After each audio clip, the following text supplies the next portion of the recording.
Hi guys, welcome to my channel. ఈరోజు నా vlog వచ్చేసి పిల్లలకి మ్యాథ్స్లో యూజ్ అయ్యే టిప్స్ చెప్తాను. మ్యాథ్స్ అంటే చాలామంది పిల్లలు భయపడుతుంటారు. సో ఇలాంటి చిన్న చిన్న టిప్స్ ఫాలో అవుతుంటే వాళ్ళకు కూడా ఈజీ అవుతుంది. ప్లస్ వాళ్ళకి మ్యాథ్స్ పైన చాలా ఇంట్రెస్ట్ అనేది వస్తుంటుంది.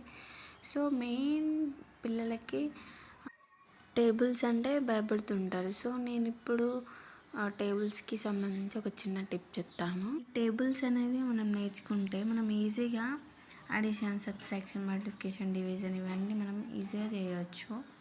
ఇక్కడ నేను 2 టేబుల్ అనేది తీసుకుంటున్నాను. 1 టేబుల్ తీసుకోవట్లేదు, ఎందుకంటే 1తో ఏది మల్టిప్లై చేసినా అదే నెంబర్ వస్తుందని ఆల్మోస్ట్ అలా తెలిసింటే. సో అందుకే నేను ఇక్కడ 2 టేబుల్ తీసుకున్నాను. ఇక్కడ మనందరూ తెలుసు 1తో ఏ నెంబర్ మల్టిప్లై చేసినా అదే నెంబర్ వస్తుందని. సో 2 వచ్చిందంటే 2 లైన్స్ డ్రా చేసుకున్నాను. ఇప్పుడు నెక్స్ట్ 2 × 2. సో ఈ 2 వచ్చినందుకు 2 లైన్స్ డ్రా చేసుకున్నాం కదా. మనం ఏదైతే టేబుల్ రాస్తున్నామో ప్లస్ సింబల్ పెట్టుకొని మళ్ళీ అన్ని లైన్స్ డ్రా చేసుకోవాలి. అప్పుడు మనం అది అడిషన్ చేయాలి. ఈ 2 ప్లస్ మనకి 4 వస్తుంది. సో ఇక్కడ మనకి 4 అనేది వస్తుంది.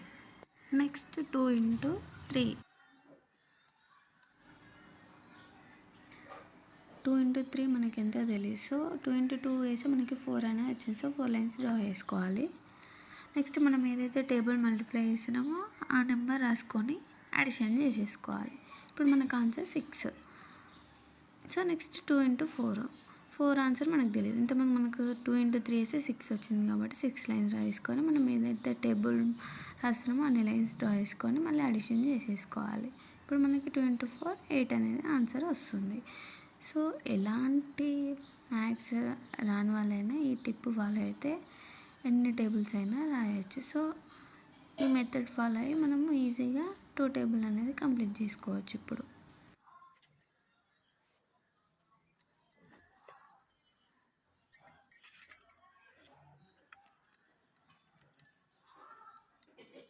ఇక జస్ట్ అడిషన్ చేసుకుంటూ వెళ్తే చాలా ఈజీ అవుతుంది. ఎంత పెద్ద టేబుల్ అయినా ఈజీగా మనం రాయవచ్చు ఈ టేబుల్ వస్తే. ఫస్ట్ స్టార్టింగ్ మనము ఈ టిప్ ఫాలో అవుతూ 10 టేబుల్స్ వరకు నేర్చుకుంటే చాలు. ఆ తర్వాత మరొక టిప్ చెప్తాను. ఆ టిప్ ఫాలో అయితే ఈజీగా మనం 20 ఆర్ ఇంకా ఎన్ని పెద్ద నెంబర్ అయినా రాయగలుగుతాం. సో ఈ వీడియో మీకు నచ్చినట్టయితే సబ్స్క్రైబ్ చేసుకోండి. Thank you for watching.